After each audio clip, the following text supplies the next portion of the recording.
Oi, galera, vamos lá, né? Mais uma videoaula. Só reforçando para vocês, essa videoaula, ela é continuação da videoaula da semana passada, em que nós começamos a abordar algumas características do iluminismo, né? Eu falei de alguns filósofos, de alguns iluministas importantes, né? Que tiveram destaque. E disse a vocês que a partir de hoje, né, desse vídeo aula, nós vamos aprofundar esses aspectos desse sistema, né, desse conjunto de ideias, né? Só lembrando que eu possivelmente posso vir dar algumas características que vocês já estudaram no conteúdo no vídeo passado. Então, é para que fique realmente fixo. Eu espero que vocês estejam realmente observando os vídeos, vendo.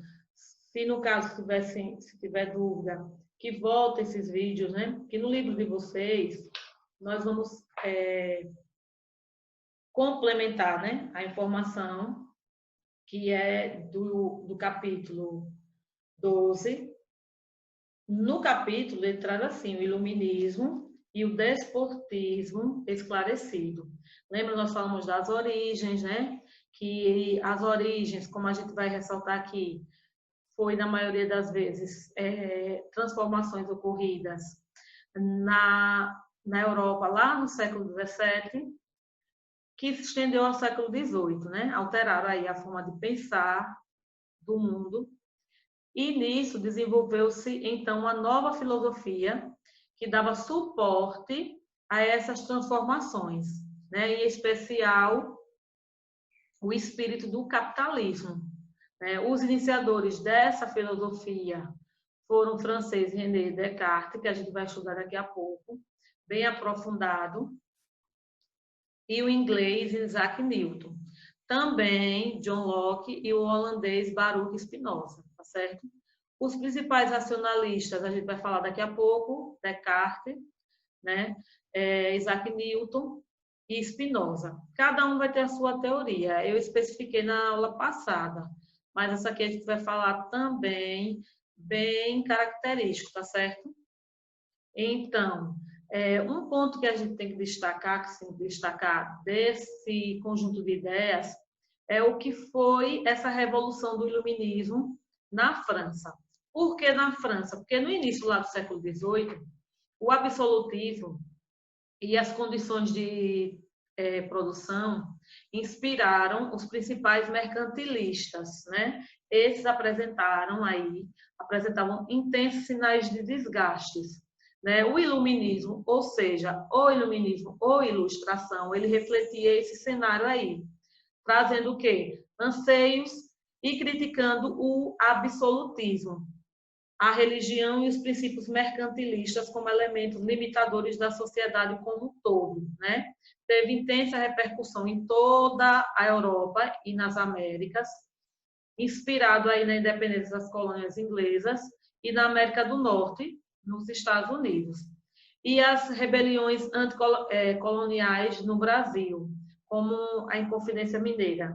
E não só a Inconfidência Mineira, mas a revolta dos alfaiates, como também a gente vai observar esses aspectos mais adiante.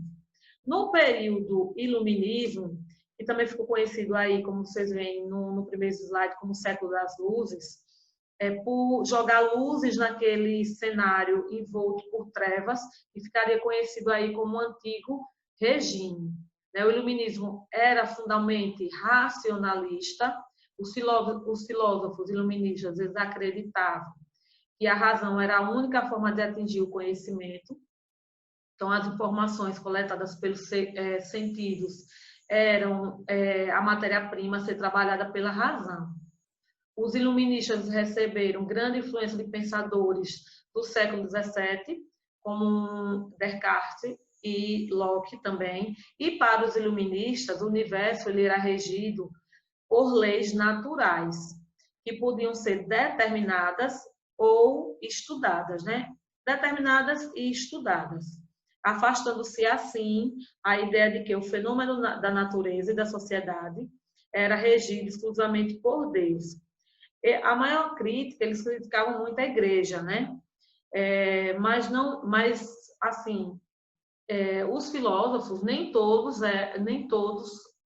que alguns mais importantes eram católicos, né?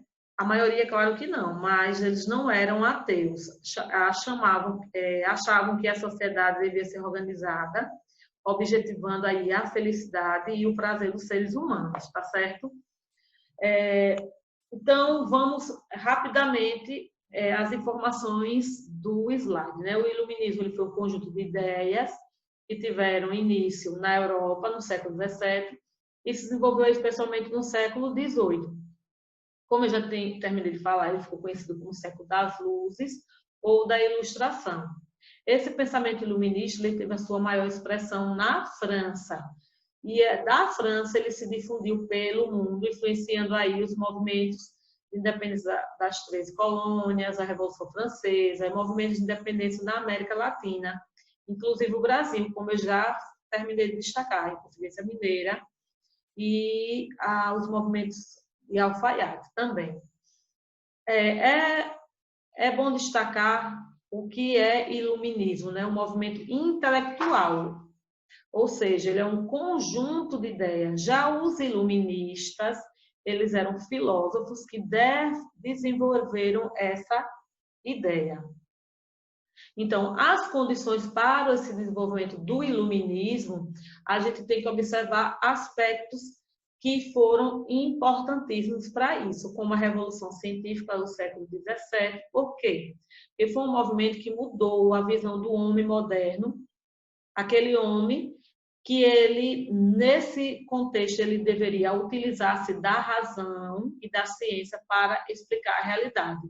E não como antes, que a igreja que explicava os acontecimentos por meio de preceitos e da fé.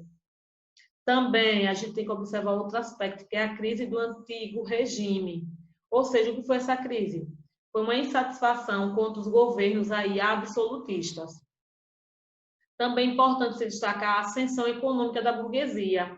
Por quê? Porque a burguesia ela começa a financiar esses estudos científicos, né? A classe burguesa ele lutava contra uma intervenção do Estado e da economia.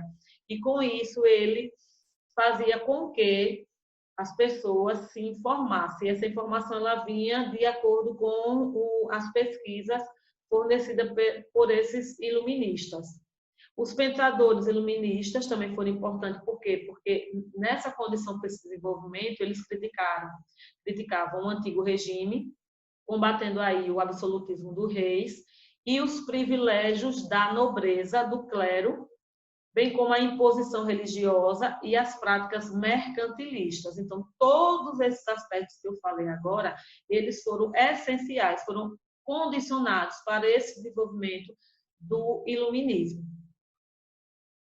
Então, a gente falou as condições, agora o contexto histórico que surgiu, como foi que surgiu esse pensamento, esse conjunto de ideias, né? Desde lá da Idade Média, a visão era teocêntrica, marcada pelo misticismo religioso que dominava aí a Europa. Nesse período, predominava o uso do pensamento da escolástica, né, que buscava conciliar a fé e a razão. Só que a partir do século XVII, em meio à insatisfação por causa da opressão exercida pelos monarcas absolutistas, surgiu aí uma nova possibilidade para explicar o mundo fundamentada na razão, né? Que mundo? O mundo físico e seus fenômenos que deixavam de ser justificados pela religião e passaram aí a ser explicados pela razão.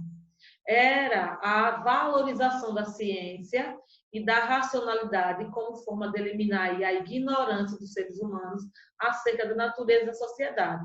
Só lembrando, né? Esse contexto e esse momento de transição foi um momento em que sai da Idade Média, que era a idade de estagnação de ignorância, porque as pessoas, toda a relação era voltada para o clero, para a Igreja Católica, em que, quando a gente observa a questão científica da questão da fé, da razão, a gente observa que são antagônicos, né?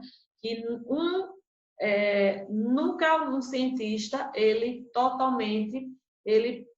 pode ser religioso. Por quê? Porque a religião é algo que não se explica, não é algo fundamentado, né, cientificamente. É uma questão de fé. E nesse contexto aí da Idade Média, as pessoas elas não tinham acesso a nenhum tipo de informação,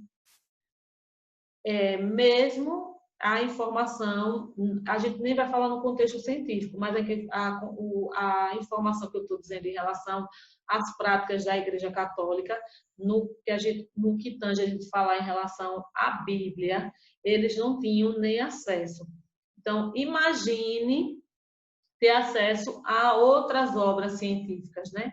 Então, foi a partir desse movimento, o iluminismo, que aí as pessoas começaram a valorizar a ciência e a racionalidade como forma de eliminar toda a ignorância dos seres humanos, né? Então, só para que vocês lembrem, o teocentrismo do grego quer dizer Deus, Theos, Ketron, centro, ou seja, é a concepção segundo o qual Deus é o centro do universo. E tudo foi criado por ele é dirigido, e não haverá outra razão além do desejo divino sobre a vontade humana. Então, essa é a concepção, né? É o significado da palavra teocentrismo, que vocês vão observar muito nessa relação desse contexto histórico. Então, o iluminismo, ele rompeu com a maneira como as pessoas pensavam, né? Seus pensadores, eles valorizavam a ciência e a racionalidade como forma de eliminar a ignorância dos seres humanos sobre a natureza e a vida em sociedade também, né? Foi uma maneira desse pensamento ir muito além da questão, vamos dizer, religiosa, né, que vigorava. Ele era um contexto sobre todos os aspectos dentro da sociedade. Então, só para que defina, né, vocês observem o que significa a luz, né? No centro colocou lá iluminismo, luz e razão, que é o contrário do período anterior a esse movimento, né? Na verdade, o contexto ainda seria da Idade Média, dentro do processo que estava evoluindo. Então, o que é uma escuridão? É algo que tem o quê? Trevas e a ignorância. Então, há umas sobreposições de ideias, né? A luz quer dizer iluminar, né? A pessoa se esclarecer, ela enxergar, ao contrário do pensamento da Idade Média. Então, iluminar significa combater as trevas da ignorância e as superstições que dominavam a sociedade da época. Para os filósofos iluministas, o uso da razão era a melhor maneira de construir um mundo baseado na verdade, na liberdade e no progresso. Acreditavam que as pessoas eram livres, autônomas e tinham capacidades de pensar por si mesmas. A ignorância gerada pela aceitação de dogmas religiosos e a submissão dos governos absolutistas tinha impedido o cidadão de desenvolver as suas potencialidades. Agora, a sociedade deveria ser guiada pela razão e pela ciência, e não mais pela fé e religião. Então, à luz da razão, nas palavras de René Descartes, né? Então, aqui é uma frase que faz sentido a todo o seu pensamento. Nunca devemos admitir senão aquilo que a razão nos mostra como evidente. Em caso algum, podemos aceitar o que não é imposto pela nossa imaginação ou pelos nossos sentidos. Então, o que é esclarecer e educar, né? As novas ideias eram propagadas nas academias científicas de ensino nos salões, nos clubes e nos cafés. Além das descobertas no campo da ciência, falava-se sobre a arte, a política, a economia e questões sociais. Com a ajuda aí da imprensa, as ideias iluministas foram divulgadas em jornais, revistas e livros. O importante veículo para divulgar o pensamento iluminista sobre a história, política, economia, arte e sociedade foi a criação da enciclopédia. Eu falei lá no primeiro vídeo, né, que a enciclopédia era esse livro que continha todos esses aspectos em um só. Até hoje, né, quando a gente vocês já não são da minha época. Na minha época, quando a gente queria fazer um trabalho, a gente ia numa enciclopédia, porque sabia que ali ia ter todos os conteúdos em um só livro. Né? E outra informação também importante é essa questão de educar, né? Da propagação das ideias, ela não era só feita em lugares que tinha por essa característica, não. Em qualquer lugar, esses iluministas eles estavam se reunindo em salões, em clubes, em cafés, para propagar esses ideais também, tá certo? Então, a enciclopédia ela abordava diversas áreas do conhecimento e divulgava aí as ideias filosóficas e políticas do iluminismo. Quem organizou, os organizadores foram Denis Diderot e Jean de Lamberter. Né? A obra ela contou com a colaboração, além dos dois que foram os difusores, as pessoas que organizaram, né? Mas tinha aproximadamente 140 autores. Entre eles, a gente pode destacar também Voltaire, Rousseau e Montesquieu. Né? Essa enciclopédia ela foi condenada pelo governo e pela igreja como subversiva, mas ela circulou por muitos clandestinamente, influenciando as mentes da época. Então, a princípio, ela foi condenada, ela não era para ser difundida, né? Mas clandestinamente ela já estava aí circulando e influenciando as mentes da época. Aqui são os organizadores, né, quem publicou a enciclopédia, Diderot e Jean de Lamberter, aqui. Quais são os princípios e ideias iluministas? Né? Aqui é uma imagem onde vocês observam que a tela retrata diversos pensadores iluministas em uma reunião, onde eles debatem, divulgam suas ideias, como eu falei no slide anterior. Né?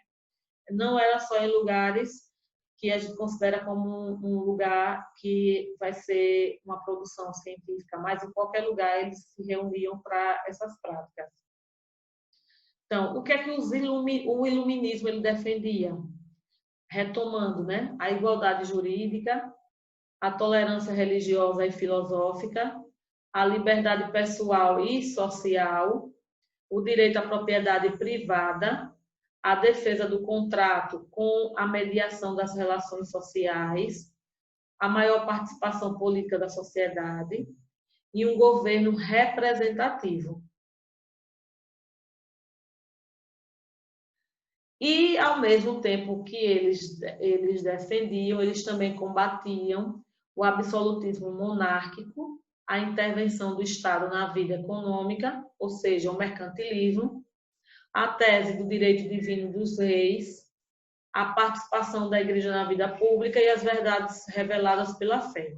Essa tese do direito divino era simplesmente uma teoria que servia, né, vigorou há muito tempo, né, lá na Europa. Era uma teoria que servia para legitimar o poder da autoridade dos reis, afirmando que seu direito de reinar provinha da vontade de Deus. Né? A religião, ao mesmo tempo, interferindo. Então, isso era uma tese que o direito que eles tinham era vinha, né, de algo de Deus, que foi Deus que o colocou ali. Aqui são alguns principais iluministas, né? Aí vocês vão ver cada personagem individualmente, cada pensador, né? Voltaire, uma de suas frases, né? Célebre frase. Posso não concordar com nenhuma palavra que você diz, mas defenderei até a morte o direito de você dizê-las. Por quê? Porque, na verdade, Voltaire era um pseudônimo, né? Um apelido. O nome dele era François. Ele defendia a liberdade do pensamento, a igualdade perante a lei e a tolerância religiosa, ou seja, aquela frase já diz tudo do seu pensamento.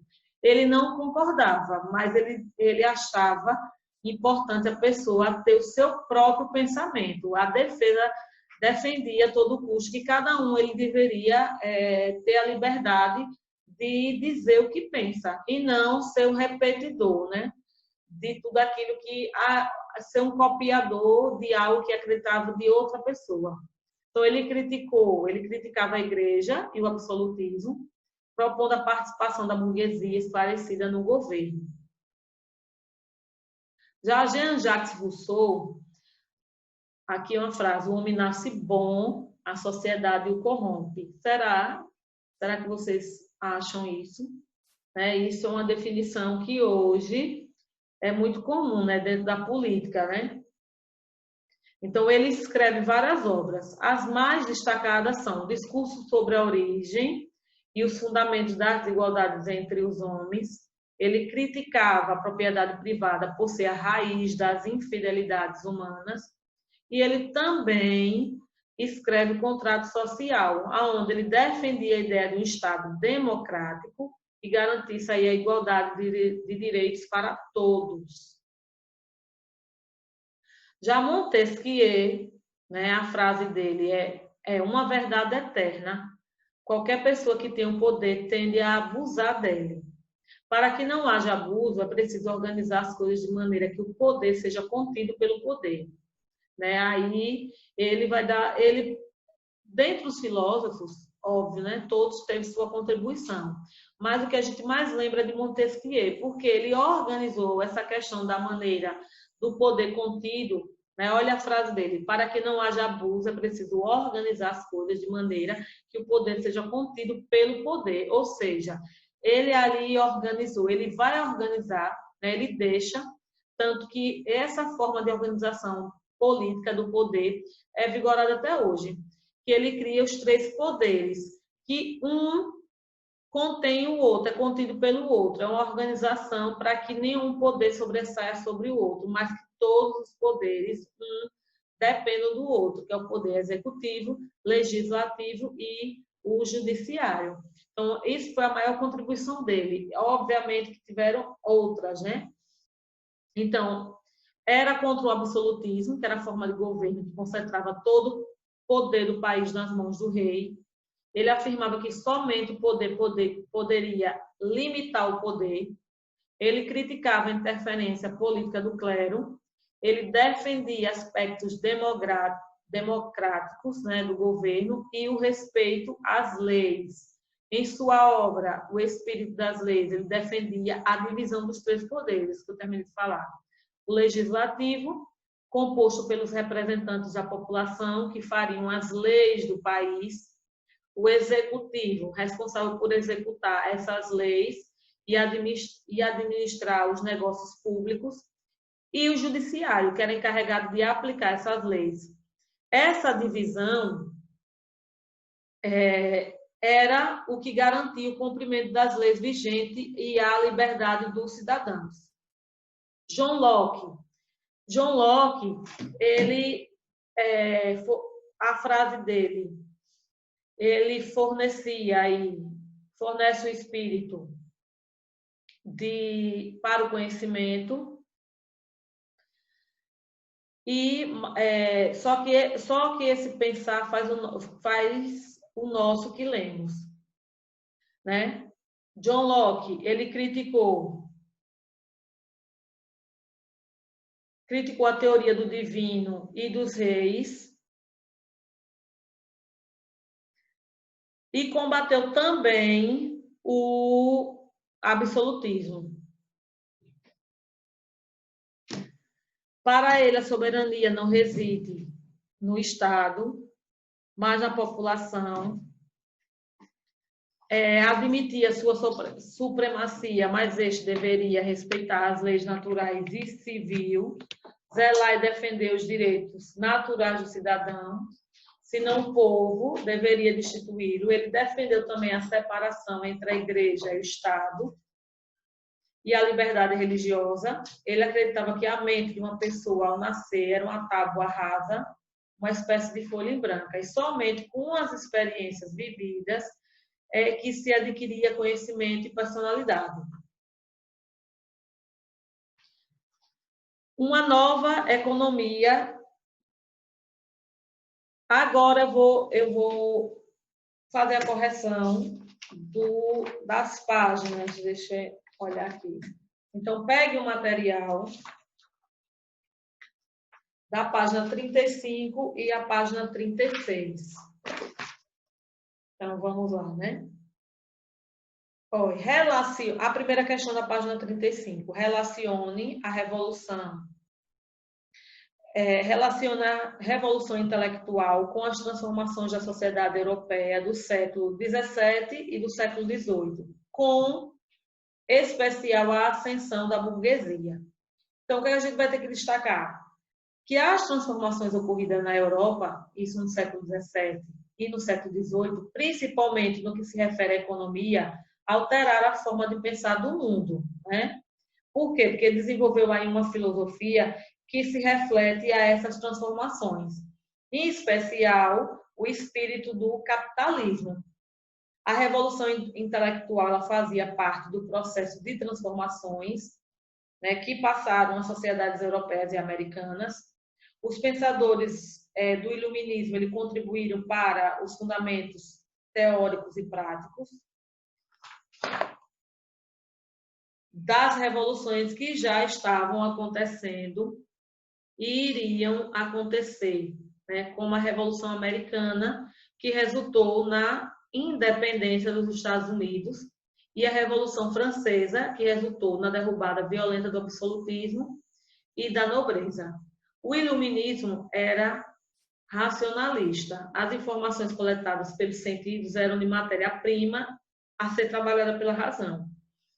Essa é a resposta da primeira. A segunda questão, vocês teriam que relacionar o despotismo esclarecido com o pensamento iluminista, né? Então, alguns países da Europa, eles procuraram, inspirados no iluminismo, realizar reformas modernizantes para alcançar os países mais desenvolvidos.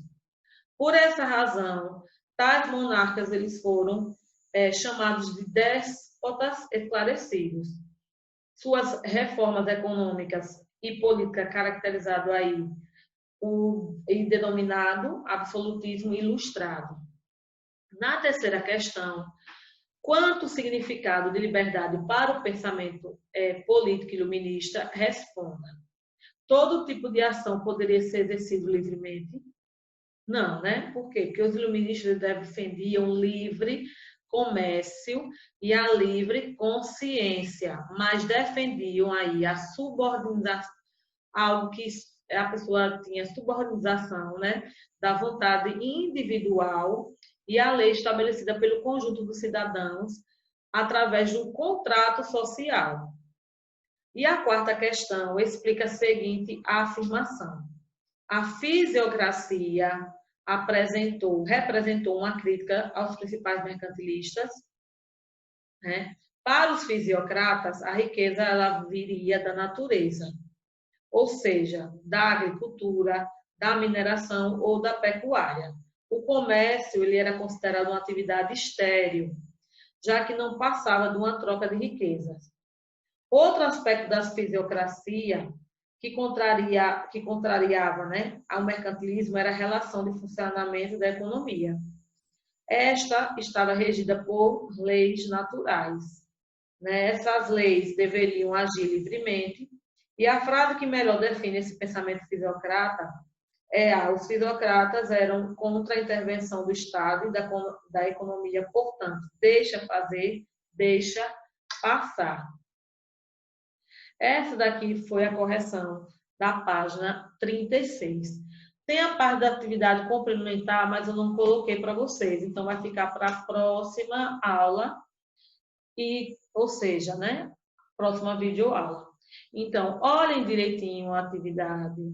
Observe, né? Se vocês observarem que está com alguma dúvida, volte o vídeo, né? Ou pergunte, para que vocês não fiquem na dúvida, porque o conteúdo é sempre um complemento, né?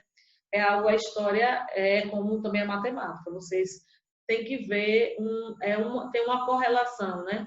É algum período que vocês vão precisar ter uma bagagem anterior para que vocês observem os acontecimentos.